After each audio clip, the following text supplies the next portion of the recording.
Assalamualaikum warahmatullahi wabarakatuh. Sebelumnya perkenalkan, nama saya Salsabila Firdaus Laksamana dengan NIM 0024185 kelompok A2 dengan aslab Barada.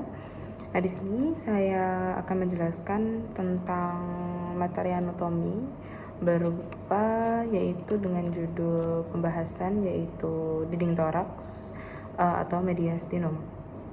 Sebenarnya pembahasan topik utamanya itu ada berada pada mediastinum, namun secara dasarnya kita kan juga mempelajari dari mediastinum atau dinding toraks itu sendiri terdiri atas apa saja, yang dimana langsung saja dimaksud dimana dinding toraks ini terbagi menjadi 3 bagian, yaitu toraks dan juga diafragma dan topik utama yaitu mediastinum.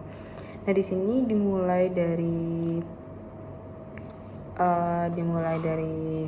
toraks terlebih dahulu, yang dimana toraks ini atau kita sebut sebagai skeleton torakis itu dia adalah tersusun atas sternum costae dengan cartilaginous costale serta vertebrae thoraki yang dihubungkan dengan disci intervertebralis. Nah, di skeleton thoracis ini dia memiliki apertura thoracia superior, yaitu sebagai pintu masuk rongga dada dari superior. Dia juga memiliki apertura thoracica inferior, yang dimana sebagai pintu masuk rongga dada dari inferior. Nah, pada toraks ini dia memiliki manubrium sterni, yang dimana terdiri atas incisura clavicularis, incisura jugularis, incisura costalis, dan juga incisura costalis sekunda. Di sini dia memiliki simfisis manubrio sternalis, yang dimana itu adalah hubungan antara margo inferior manubrium sterni dengan margo superior carpus sterni.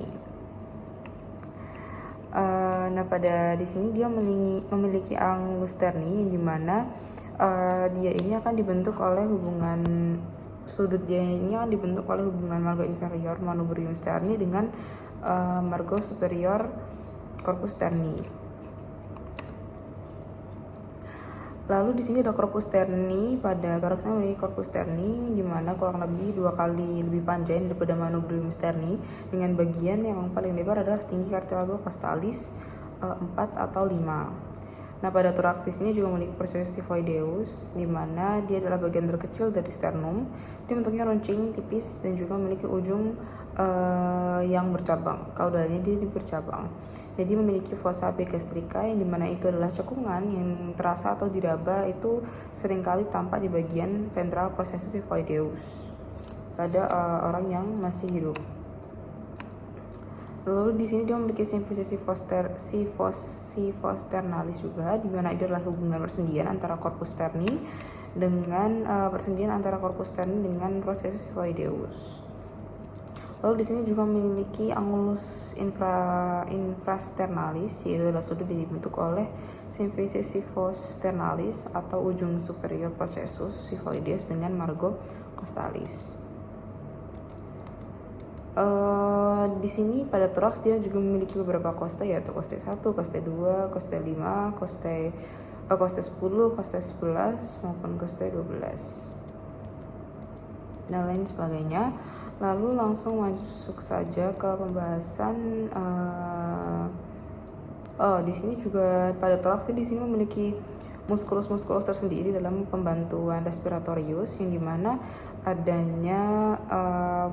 dia muskulus ini berfungsi sebagai pembantu proses inspirasi maupun ekspirasi. Jadi dia terdiri sebagai 3 lamina, yaitu lamina eksternal, lamina media, dan juga lamina interna. Nah, lalu muskulus ini apa saja? Itu ada muskulus untuk membantu inspirasi secara reguler, itu akan melibatkan musculus intercostalis externus, musculus levator costae, musculus serratus posterior maupun superior, dan lain sebagainya. Lalu untuk muskulus yang membantu secara ekspirasi secara reguler itu ada otot intrinsik yang melibatkan intercostalis internus, musculus subcostalis, musculus serratus posterior inferior, dan lain sebagainya. Lalu masuk ke diafragma, yang dimana diafragma ini adalah dia memiliki pembatas cavitas thoracis dan juga cavitas abdominis. Dia memiliki pars muscularis maupun centrum tendineum. Langsung saja masuk ke topik utama kita, yaitu mediastinum. Nah, mediastinum ini adalah suatu ruang dalam cavitas thoracis di antara kedua cavitas pleuraris. Nah, di sini adalah sebuah bidang transversus membentang dari angulus sternalis atau pertemuan antara mandubrium dengan corpus sterni sampai ke discus intervertebralis antara VTH 4 hingga dan 5 yang membagi mediastinum menjadi dua, yaitu mediastinum superius dan juga inferius. Nah, untuk mediastinum superius ini dia akan membentang dari apertura superior thorax hingga ke transverse thoracis plane, yang dimana itu termasuk dalam angulus sternalis dan juga antaranya VTH 4 hingga 5 berisi tentang beberapa komponen diantaranya thymus, trachea, esophagus, dan lain sebagainya.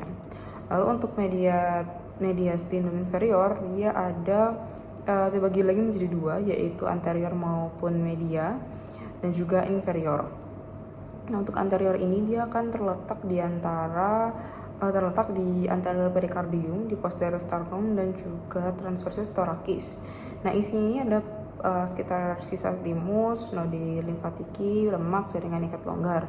Lalu untuk media dia akan terletak pada di cavitas pleura dextra et sinistra, dan dia berisi berupa cor, perikardium, nervus perinicus, pangkal aorta, vena cava bronchi, primari, dan lain sebagainya. Lalu untuk mediastinum inferior hingga posterior, dia di sini terletak pada bagian posterior perikardium di antara pleura mediastinalis.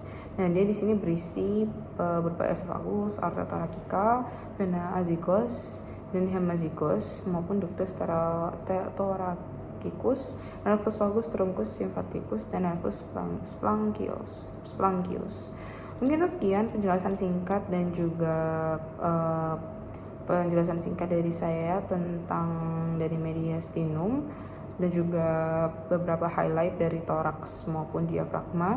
Mohon maaf bila ada salah dalam penyampaian maupun secara materi yang saya sampaikan. Mohon maaf. Sekian. Assalamualaikum warahmatullahi wabarakatuh.